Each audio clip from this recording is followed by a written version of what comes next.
Bonsoir et bienvenue dans la 30e émission du Monde de demain, l'occasion de savoir ce que sont devenues certaines entreprises genevoises 3 ans après les premiers reportages, entre projets de digitalisation, d'automatisation ou d'exploration de nouveaux marchés, des entreprises des secteurs de l'aéronautique, du transport ou encore des technologies immersives nous livrent leurs épopées.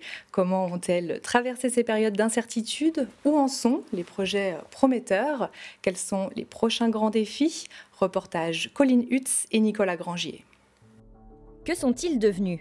Une formule souvent appréciée car elle permet d'avoir un suivi constructif d'une aventure humaine. De longs mois après la présentation de certaines démarches ou produits industriels prometteurs, il est intéressant de faire une piqûre de rappel, d'autant plus que le Covid est passé par là, déconstruisant certains plans. Lors de notre dernière visite en 2019, Jean Gallet, à Plan-les-Ouates, était très actif dans l'industrie aéronautique qui a connu un net coup de frein. Malgré 40 licenciements et un régime de RHT, la société a toutefois poursuivi son projet de robot Aliena conçu avec l'EPIA. Les tests encourageants de l'époque ont été confirmés au sein de l'équipe. Nous étions en phase de démarrage sur la production de pièces pour l'A320 Neo. Et aujourd'hui, ce cobot donc, fonctionne à 100% sur ses composants, d'une façon autonome. Le personnel qui se trouve dans les locaux aujourd'hui, qui sont des opérateurs régleurs qui faisaient cette opération manuellement dans le passé, ont été formés sur le cobot au niveau programmation et manipulation de la machine. Le département recherche et développement programme des opérations prometteuses sur Aliena. Le département recherche et développement est en train de travailler sur la programmation avec la collaboration des opérateurs sur ces nouvelles pièces. Et puis en parallèle, on cherche aussi à occuper Aliena sur d'autres opérations, d'autres composants, sur des opérations par exemple de contrôle. Outre l'innovation, la diversification des activités fait partie des leviers de résilience intéressants dont fait usage cette entreprise. On travaille beaucoup sur la partie hydrogène, tout ce qui est énergie renouvelable. Aujourd'hui, on a signé un partenariat récemment avec l'entreprise genevoise Storache pour la fabrication de cartouches à hydrogène pour la mobilité légère. Et en parallèle de ça, on travaille aussi avec d'autres entreprises suisses dans le ferroviaire et également dans le médical. De quoi entrevoir l'avenir avec une sérénité toute relative, bien sûr. On est un peu plus serein qu'il y a 2 ans en arrière. D'une part, avec la reprise de l'aéronautique, donc quelque chose qu'on connaît très bien. Et le fait de se diversifier sur d'autres marchés nous fait apprendre aussi d'autres choses et donc nous donne une nouvelle énergie pour développer le futur. Preuve que l'automatisation peut valoriser efficacement les emplois de demain. Parmi les autres entreprises visitées il y a 2 ans, il y avait la fondation Artanim et sa start-up Dreamscape Immersive à Meyrin.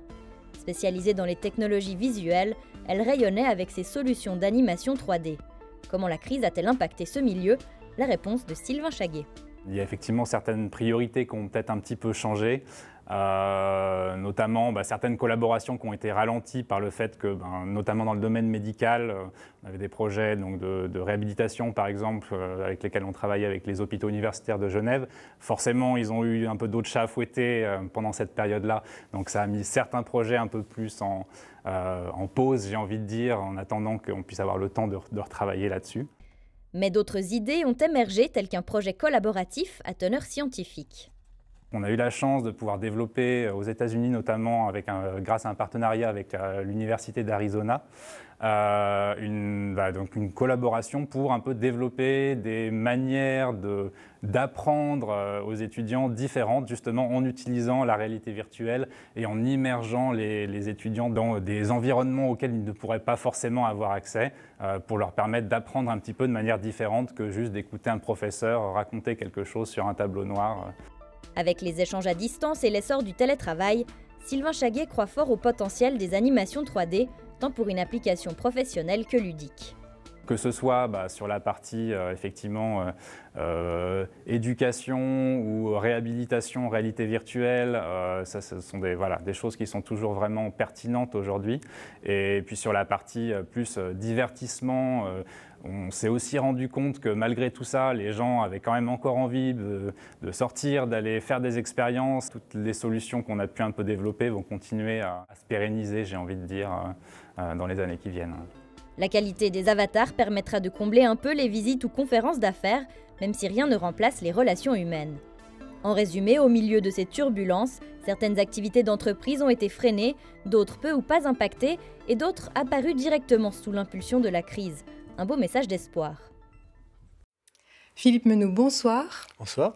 Vous êtes CEO du groupe IEM, une entreprise qui propose une solution d'optimisation des stationnements dans les villes. Alors, nous vous avions rencontré il y a 3 ans pour parler de parking intelligent, un secteur plutôt prometteur. Comment vous avez traversé cette crise sanitaire et quelle est la situation aujourd'hui ? Alors, un domaine passionnant et prometteur, mais c'est vrai que la crise sanitaire a été toujours compliquée pour nous en tant qu'industrie. Donc, on travaille avec des collectivités, des municipalités, et assez tôt dans la crise, en mars-avril 2020, on a eu des problèmes d'approvisionnement sur nos achats, ce qui nous a demandé de fermer la production pour quelques semaines. Chose qui est quand même compliquée pour une société comme la nôtre. Et ensuite, on a vu ces municipalités qui ont alloué leur budget sur des autres thèmes que le stationnement ou le perfectionnement, l'optimisation du stationnement. Donc c'était un élément qui était assez majeur pour nous. On a dû réadapter notre entreprise en conséquence aussi. Alors, la mobilité a également été bouleversée avec cette crise. Quels ont été les impacts pour IEM ? Alors, la mobilité a été impactée essentiellement aussi au niveau du confinement, où on a vu un arrêt quasiment total du stationnement et des recettes du stationnement. Donc, en ce qui nous concerne, on l'a vu quand on vend, nous, de notre côté, on vend des ordinateurs, on vend des applications pour paiement mobile, pour paiement du stationnement. Et ces applications, le modèle d'affaires, il est à la transaction. Donc évidemment, quand le stationnement s'est arrêté, là aussi, le modèle d'affaires, que ce soit sur les ordinateurs ou les municipalités n'ont pas renouvelé les ordinateurs en temps voulu en 2020, l'application mobile, c'était pareil. Il n'y a eu plus de recettes, de rentrée d'argent à ce niveau-là. Et on se souvient que vous aviez un positionnement fort à l'international, notamment en Europe et en Asie. Vous en êtes où au niveau de cette expansion sur le marché mondial ? Alors, on a toujours ces velléités et ça fonctionne bien dans certains pays. Maintenant, il est vrai qu'on a ouvert des filiales en 2019, dont l'Asie, et ça, c'était compliqué de pouvoir tenir un nouveau marché, une nouvelle culture, de comprendre ceci, de faire les investissements tout en sachant que là aussi, tout est stoppé dans ces pays. Donc, on n'a pas prévu ce Covid et évidemment, les conséquences ont été grandes. Donc, certains pays comme l'Italie, où on a ouvert une filiale aussi en 2019. Ça fonctionne très bien, mais on a décidé de se reconcentrer sur l'Europe et d'arrêter les investissements sur l'Asie. Alors, IEM est une entreprise par naissance innovante. Comment elle s'organise l'innovation et quelles sont les adaptations que vous avez dû mettre en place ? Donc, comme on a dit, on a dû réorganiser l'entreprise en 2020. On a dû l'adapter avec un nouveau budget pour affronter 2021. Et ce qu'on a fait, c'est qu'on a gardé le pari de garder la partie R&D, partie développement intacte. Donc on s'est recentré sur notre stratégie, on s'est refocalisé sur les éléments qui sont forts et on a fait nos développements en conséquence pour prévoir demain. Et il faut dire aussi qu'on a pu bénéficier des RHT, chose qui était aussi extrêmement importante pour IEM. Alors l'innovation, elle passe aussi par le milieu académique. On se souvient que vous aviez un projet que vous meniez en collaboration avec l'EPIA. On en est où ? Alors, on a fait un joli projet avec l'EPIA, Haute École aussi de Neuchâtel, avec le canton de Genève, avec la Fondation des parkings. Et ce projet, il est terminé et on arrive à une maquette où on a pu modéliser l'occupation du stationnement, mais le prédire, que ce soit au niveau spatial, avec les données des capteurs, avec les données des tickets, des tickets d'ordinateurs et d'applications mobiles. Et on a pu prédire d'une manière spatiale et temporelle l'occupation. Alors on espère que demain on pourra le mettre à disposition des Genevois, mais ça reste une maquette et il y a encore beaucoup de travail à faire pour arriver à un élément, une solution en production.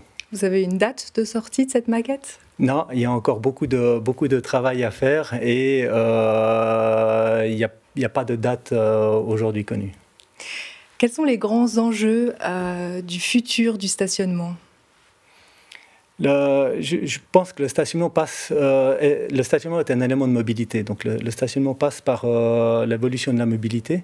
Et aujourd'hui, ce qu'on voit essentiellement, donc c'est peut-être à court, moyen terme, c'est l'évolution des solutions multimodales. Donc aujourd'hui, on a des applications de paiement mobile pour le stationnement, mais demain, on aura des applications pour la mobilité d'une manière générale. Elles commencent à apparaître et nous, un des objectifs, c'est de pouvoir offrir à nos clients qui sont les municipalités, de pouvoir offrir une plateforme pour que ces applications de mobilité puissent aussi utiliser l'espace de stationnement que les villes proposent.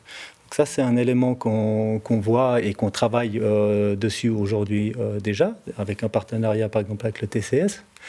Et il y a des autres éléments dont on travaille sur un plus long terme qui est plus attrait à la mutualisation des places. Donc on partage les voitures aujourd'hui avec du car sharing et demain l'idée c'est quand même de partager aussi les places de parc.